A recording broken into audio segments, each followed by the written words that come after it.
Assalamualaikum warahmatullahi wabarakatuh anak-anak. Kembali lagi dengan mata pelajaran korespondensi kelas 10 TKP.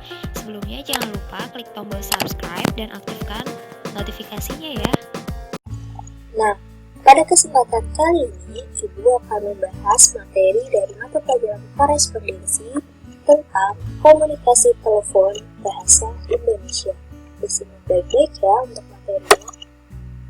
Yang akan kita bahas pada pertemuan kali ini adalah pengertian dari telepon dan hubungan telepon, kemudian jenis-jenis dari telepon dan hubungan telepon, kemudian etika pelayanan telepon, kemudian teknik melakukan panggilan telepon keluar, kemudian teknik melakukan panggilan telepon masuk, dan yang terakhir, hambatan-hambatan dalam menelpon. Kita mulai dengan pembahasan yang pertama, yaitu tentang pengertian dari telepon dan hubungan telepon. Nah, telepon ini adalah alatnya. Telepon berasal dari kata tele dan phone. Jadi, telepon ini adalah alat yang dipakai untuk berbicara jarak jauh. Sedangkan, hubungan telepon adalah komunikasinya, di mana komunikasi dalam hubungan telepon itu menyangkut dua komunikasi, yaitu komunikasi langsung dan komunikasi tidak langsung. Komunikasi langsung, hubungan komunikasi langsung ini karena jarak jauh, maka si penelpon menyampaikan dan menerima pesan informasi dari satu pihak ke pihak lainnya dengan bantuan telepon. Kemudian, karena komunikasi tidak langsung, hubungan komunikasi ini dilakukan meskipun secara fisik keduanya tidak bertatap muka, tetapi melalui perantara alat elektronik yang bernama telepon. Kita masuk ke pembahasan selanjutnya adalah jenis-jenis dari telepon. Ada beberapa jenis-jenis dari telepon. Yang pertama adalah telepon kabel, kemudian ada yang namanya telepon seluler, ada telepon IP, ada faksimiler, ada yang namanya intercom, kemudian ada PMBX, kemudian ada PABX, kemudian ada yang namanya teleconference, dan yang terakhir mesin penjawab telepon. Ini adalah contoh-contoh dari gambar jenis-jenis telepon tadi. Di sini ada telepon kabel, kemudian ada telepon seluler, ada faksimiler, intercom, dan teleconference. Alat-alat ini bisa kalian temukan di perusahaan atau di tempat kalian bekerja nanti.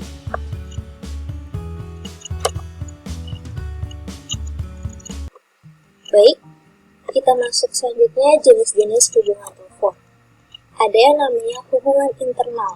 Hubungan internal ini adalah hubungan telepon yang dilakukan dalam satu kantor atau organisasi atau antar unit kerja dalam sebuah perusahaan. Jadi hubungan internal ini biasanya dilakukan di dalam perusahaan oleh karyawan satu dengan karyawan yang lainnya.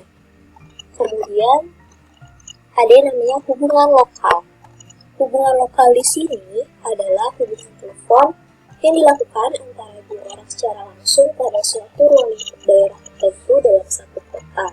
Misalnya, kita berada di perusahaan yang berada di kota Jakarta, maka kita melakukan panggilan telepon kepada perusahaan yang juga berada di dalam kota Jakarta. Jadi, kita tidak perlu menggunakan kode area atau wilayah tempat yang dituju karena kita masih dalam satu kota. Kemudian ada yang namanya hubungan interlokal.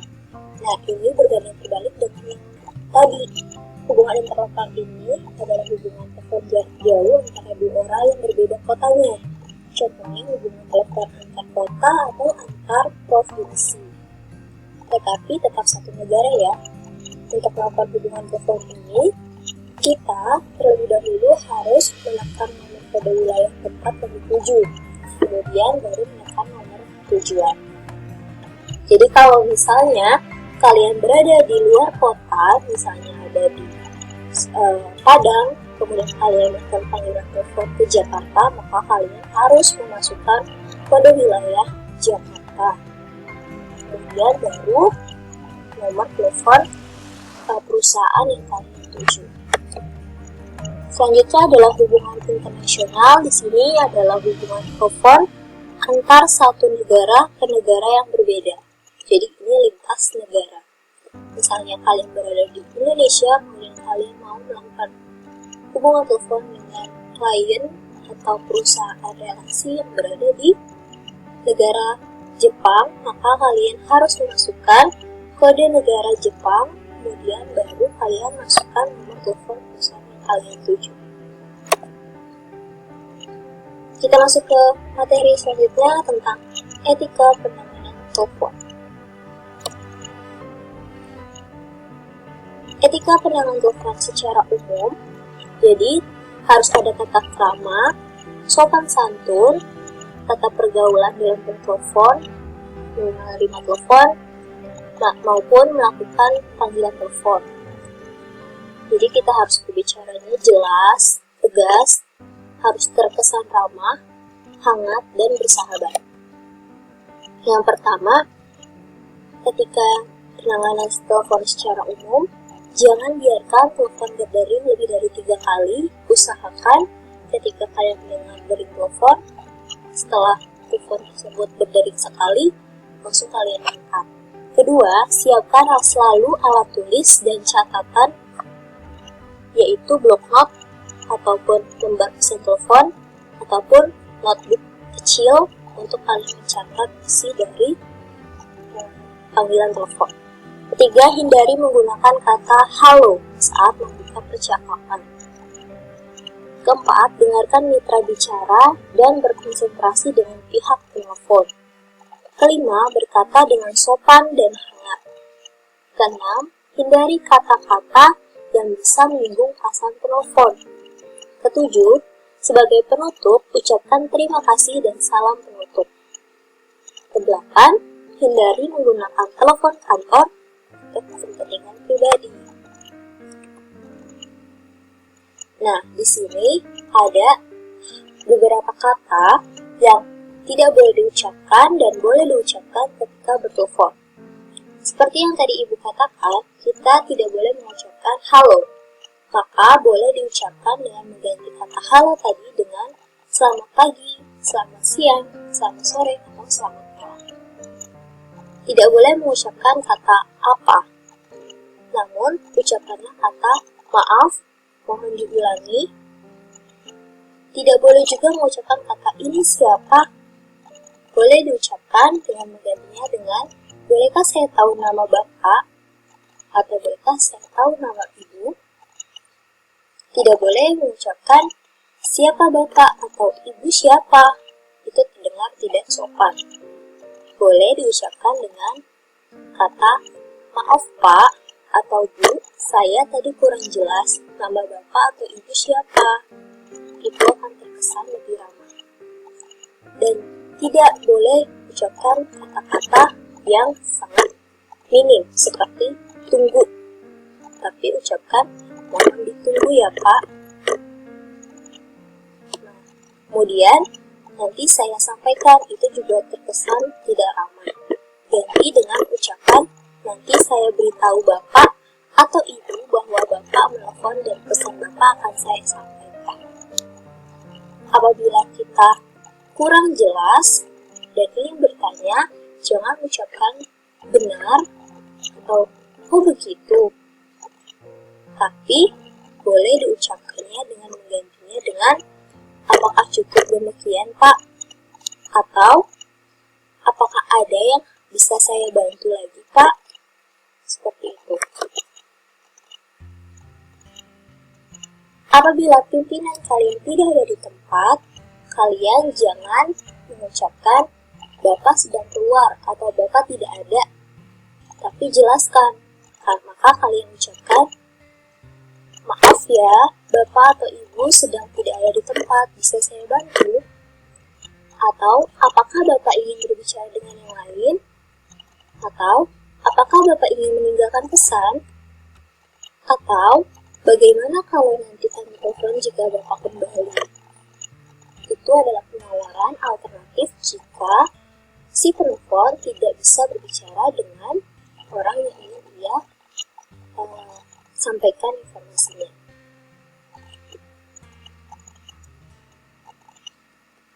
Kemudian tidak boleh mengucapkan sedang bicara di telepon. Boleh ucapkan, maaf Bapak sedang berbicara di telepon lain, mohon ditunggu sebentar ya. Seperti itu. Atau misalnya pimpinan kalian berada di luar atau di luar kantor seperti sedang dinas, kalian bisa katakan, maaf Bapak atau Ibu pimpinan saya sedang berada di luar kantor. Bapak atau Ibu bisa meninggalkan pesan yang nanti akan saya sampaikan kepada beliau. Seperti itu. Baik, kita masuk ke penjelasan materi selanjutnya, yaitu teknik melakukan panggilan telepon keluar. Langkah-langkah melakukan panggilan telepon keluar yang pertama, siapkan alat tulis dan blok note. Jadi, kalian terlebih dahulu siapkan buku catatan atau lembar catatan yang disebut dengan blok note. Kemudian, tentukan dan catat informasi di dalam blok note tersebut, seperti tujuan Anda melakukan panggilan telepon keluar itu ingin menyampaikan informasi tentang apa, kemudian nama pihak yang akan dihubungi, instansi perusahaannya, bagian serta jabatannya. Kemudian nomor telepon yang akan dihubungi juga kalian catat di blok note sehingga tidak lupa. Dan kemudian informasi yang ingin Anda sampaikan atau pesan yang ingin Anda sampaikan susun dengan teratur setiap pesan yang ada untuk hal-hal yang ingin dibicarakan nantinya. Nah, panggilan keluar ini bisa panggilan keluar atas kepentingan atasan atau panggilan keluar atas kepentingan kita sebagai staf administrasi atau sekretaris.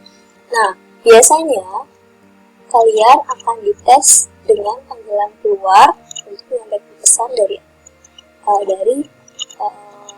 atasan. Jadi atasan kalian meminta kalian untuk melakukan panggilan keluar. Nah, maka kalian catat dulu tadi nomor telepon, nama, email perusahaannya, dan informasi apa yang diminta pimpinan kalian untuk sampaikan ke perusahaan yang kalian sedang tuju.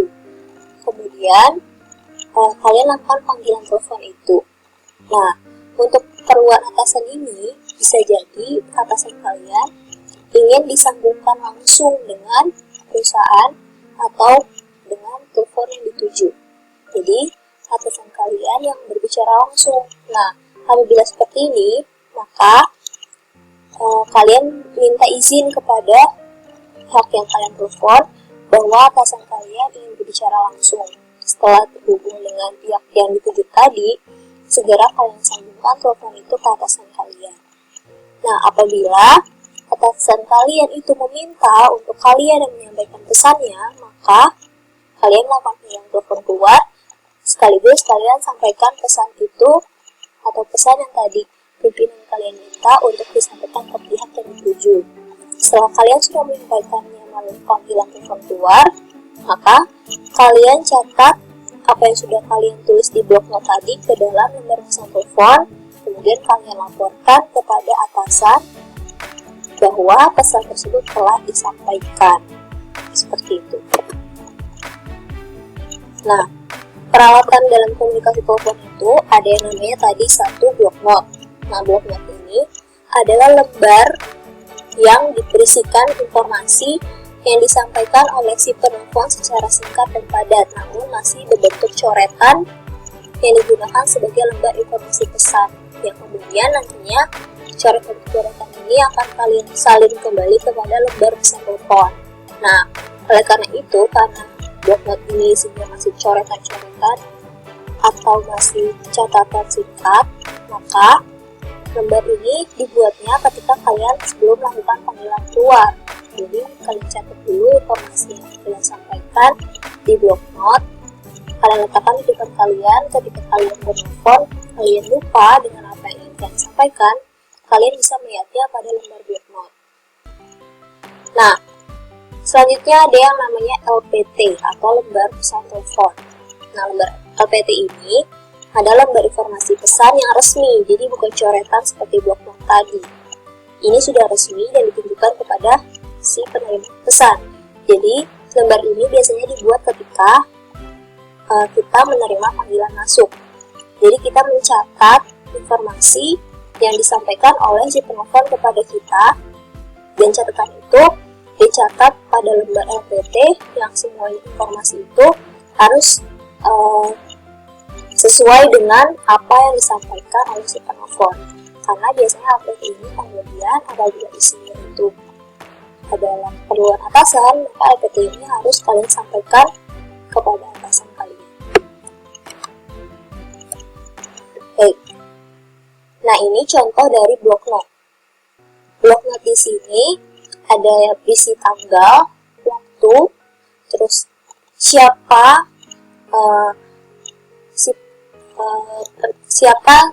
si penerima telepon yang kita tuju, perusahaannya apa, dan nomor teleponnya itu berapa. Lalu di sini ada dua kolom. Kolom yang pertama itu kolom yang di sebelah kiri yang berisikan catatan yang kita buat sebelum kita melakukan panggilan telepon.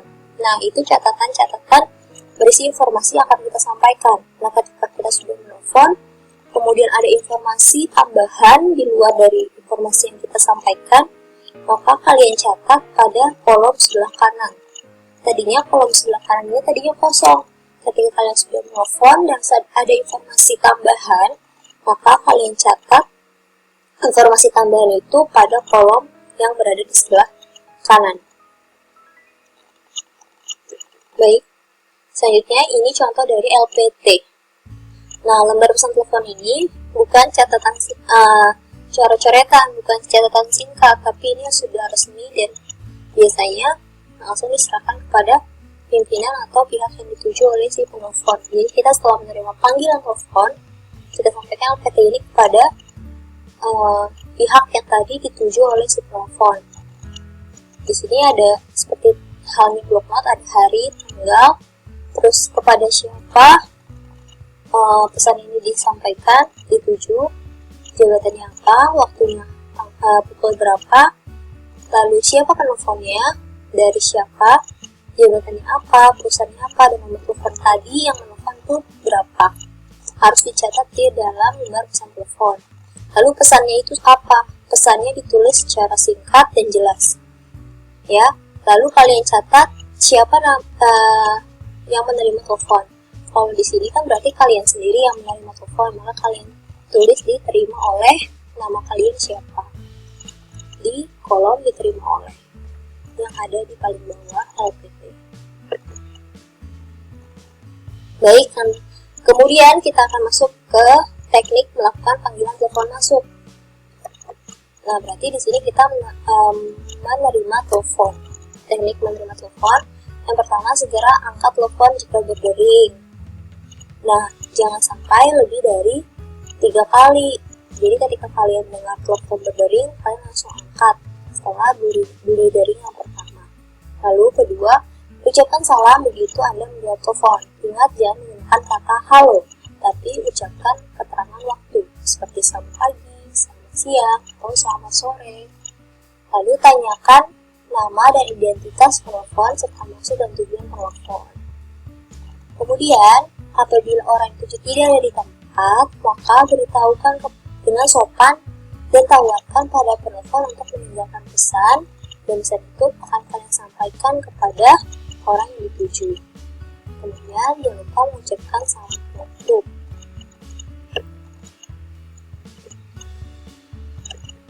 Baik, hal yang harus diperhatikan ketika kalian menerima telepon. Yang pertama, angkat genggam telepon dengan tangan kiri. Kenapa? Karena tangan kanan kalian itu digunakan untuk menulis lembar pesan telepon. Jadi, ketika kalian mendengar bunyi telepon, kalian langsung ambil lembar pesan telepon dan alat tulis. Kalian angkat genggam telepon dengan tangan kiri, kemudian kalian siap-siap untuk menulis informasi yang disampaikan dengan tangan kanan. Jadi kalian sudah siap dengan catatan yang ada di tangan kanan. Lalu sampaikan ucapan salam, sebutkan identitas diri, kantor, dan perusahaan. Misalnya, selamat pagi dengan Mila dari PT Maju Sejahtera, ada yang bisa saya bantu? Lalu, catatlah hal-hal penting dalam LPT. Kemudian, jangan menyebutkan kata hah, atau kata tidak baku lainnya. Gitu. Kemudian, bila penelpon belum menyebutkan identitas, minta memberitahukan identitas dengan jelas serta nomor telepon yang dapat dihubungi kembali. Kemudian, menerima telepon dengan bersemangat. Jadi, meskipun kalian tidak terlihat wajahnya, tapi kalian tersenyum ketika menerima telepon. Itu akan membuat suara kalian akan terdengar bersahabat atau lebih ramah. Kemudian, tangani telepon dengan profesional. Jadi, gunakan bahasa-bahasa yang formal tentunya, sopan, sehingga terdengar profesional. Kemudian, tetap tenang, sabar, dan kendalikan diri namun tegas. Jadi, jangan sampai kalian terdengar tidak sabar ketika menerima telepon. Kemudian, 10. Dengarkan dengan seksama pesan yang disampaikan, karena kalian harus mencatatnya pada lembar pesan telepon. Kemudian, jawab pertanyaan dengan singkat, jelas, dan tepat. Yang terakhir, menyebutkan nama penelpon dengan tepat. Jadi, kalian konfirmasi lagi, apakah betul nama yang kalian catat pada LPT itu adalah nama si penelpon tadi.